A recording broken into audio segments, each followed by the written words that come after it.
What's going on, Summoners? Welcome back to another Pro Guides video. My name is Kangas, and today we'll be discussing counter picks to the OP champions on patch 11.2. We'll be going over the runes, builds, and playstyles to effectively counter specific matchups. So the next time you run into one of these characters, you'll have the game knowledge and the confidence to just bully your opponents around. Anyways, let's get into it.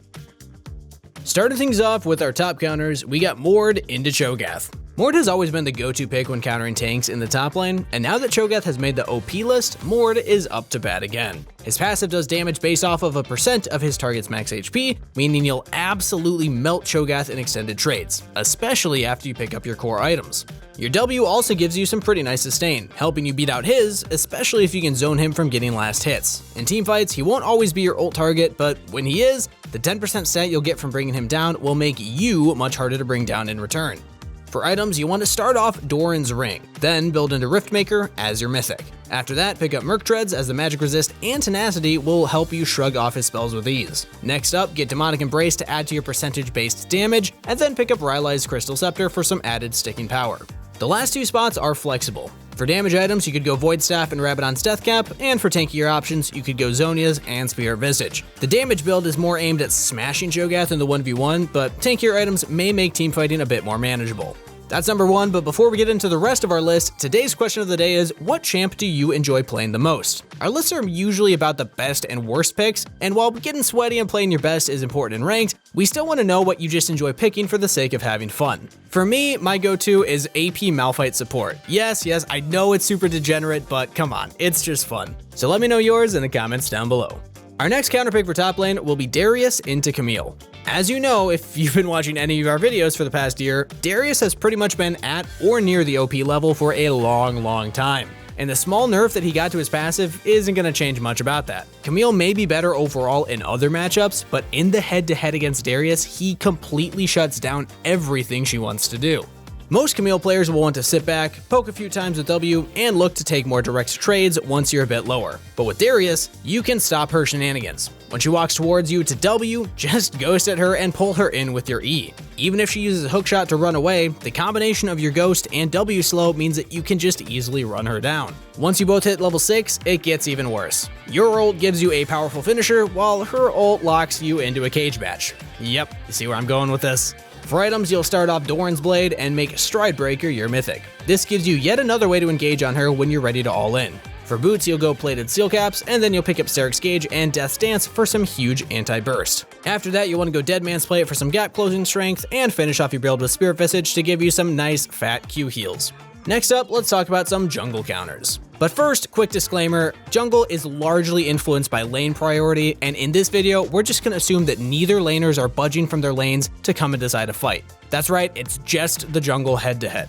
So with that said, let's start off with Olaf into Hecarim. Hecarim's strength as a jungler comes from his ability to power farm and snowball if he gets even the slightest of leads. Olaf, meanwhile, can clear even faster than Hecarim. And since Olaf beats Hecarim in 1v1 duels at pretty much all stages of the game, you can use your faster clear to get a level advantage and then just invade the Hecarim, doing his camps in his face. Olaf's only real counter is being kited, and since Hecarim only has the option of going in, he can either completely concede or just die trying to contest you. As long as you keep clearing all of your camps and invading his, the gap will continue to widen, and Hec won't have a way back into the game. And when there's no camps to take, just go and secure dragons for your team. For your items, you'll start Hailblade for Blue Smite's extra chasing power, and you'll pick up Gore Drinker as your mythic. You'll buy Plated Steel Caps for boots, and then Sterix, Death's Dance, and Spirit Visage for a mix of damage, anti-burst, and just crazy healing. Round your build out with a Guardian Angel so you can dive into team fights and take out carries without the Gray Screen Express back to your base. Our second jungle matchup is Elise into Nunu. While Nunu may be the easiest to play jungler in the whole game, that doesn't necessarily mean he's totally without counters. Elise's fast-paced, high-pressure style of jungling means that you can throw a wrench in these slow and steady plans that Nunu players play with. Since you can potentially pull off 2 or 3 ganks before he even shows himself on the map, you can establish a massive map control early game, and use that to pick up dragons and pull off dives for your team. In the head-to-head, Elise's huge percentage damage and execute help her to burst down Nunu, while her E lets her halt a Nunu rolling in with his W right in his tracks. For items, you'll start off Hailblade. You'll pick up Night Harvester for your mythic slot, Sorc Shoes for burst, Lichbane and Void Staff for even more burst, Rell and Omicron to cut down on all of their healing, and if the game makes it long enough, pick up a nice little hat with a Rabadon's Death Cap. If a game makes it to this late as Elise, there's already a good chance that you've lost since Elise really falls off a cliff in the late game. So if you want to learn about how to close out games earlier, go check out ProGuides.com and talk to one of our challenger coaches right now. They'll give you all kinds of tips and tricks of how to end games quickly so that you never even have to get to that late game. Now, moving things into the mid lane, we got Vel'Koz versus Pantheon. Pantheon's scrappy melee kit makes him an insane pick against all other melee champions, namely the Assassins.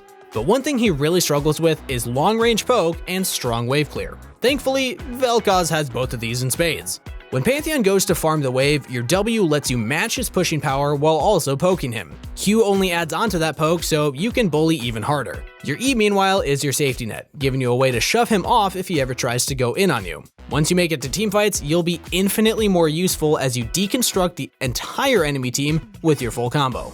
For items, you're going to want to start off with Doran's Ring and then build that into a Liandry's for your mythic. Next up, you'll pick up Sorc Shoes and then buy Horizon Focus to make your poke from afar or combos after your E do even more damage. Buy Azonias for a nice layer of safety, and then finish off your build with Rabadons and Void Staff so that you can hard carry. And here's one final pick for laning as Vel'Koz against Pantheon. Though you do have higher range and better wave management skills, pay attention to your mana. You should be casting your W to push waves in and looking for Q poke every now and then. Don't just wildly spam or you'll definitely go out of mana and lose all leverage over him. Our second OP counter in mid lane is Tristana into Seraphine. Seraphine has a decent lane phase, but wants to use it to scale up to the late game teamfight monster that she will become. Tristana, meanwhile, can completely shut that down with her ability to dive right in on Seraphine as soon as you hit level 2 and onwards. Once you acquire a small lead, you can easily snowball with it, killing Seraphine over and over, or using your supreme pushing power to shove Seraphine under tower and roam to help your team elsewhere. Aside from your kill potential on Seraphine early game, even if you don't snowball like crazy, being against Seraphine means that Tristana, who is technically a hyper carry, just gets free scaling herself. For items, you'll want to start off Doran's Blade and go Kraken Slayer as your mythic. Once you have it done, you can easily 100-0 Seraphine anytime you jump on her. After that, you'll want Berserker's Greaves, Storm Razor, and Infinity Edge. Those 4 items make up your core, and you can build into specific defensive items if you need them after. But in general, I recommend you go into Rapid Fire Cannon and Bloodthirster for those last 2 slots.